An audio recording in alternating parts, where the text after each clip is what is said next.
Capital. अब ये capital क्या चीज होती है? कैपिटल का क्या मतलब होता है? ओनर, जो मालिक जो होता है, जितना भी पैसा अपना फर्म के अंदर इन्वेस्ट कर रहा होता है, ओनर जितना पैसा अपना फर्म में लगा रहा है। फॉर एग्जाम्पल, मैंने ये सोचा कि मैं अपना एक कारोबार करता हूं और मैंने 10 लाख रुपए से एक बिजनेस स्टार्ट कर दिया, तो ये जो मैंने 10 लाख रुपए बिजनेस में लगाए, वो चीज मेरी क्या कहलाएगी? कैपिटल। ओनर का मतलब प्रोपराइटर, अभी हमने पीछे पढ़ा प्रोपराइटर। प्रोपराइटर का मतलब है मालिक। कैपिटल का मतलब है वो कितना पैसा बिजनेस में क्या कर रहा है? लगा रहा है।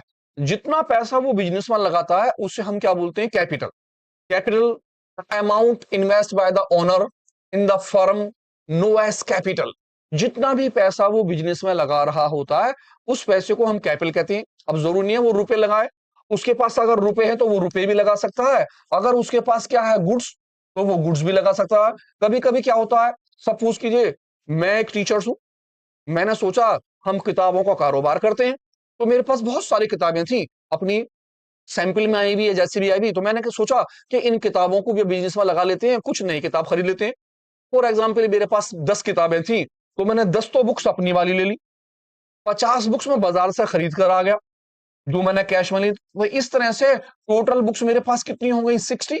मैंने 60 बुक्स बिजनेस में लगा दी, तो 60 बुक्स की कीमत जो थी वो 100 रुपीज से कितने रुपए की बैठ गई? 6,000 की। वो इसका मतलब है मैंने फर्म में जो अपनी कैपिटल लगाई वो कितनी लगाई? 6,000। तो 6,000 कैपिटल हो गई।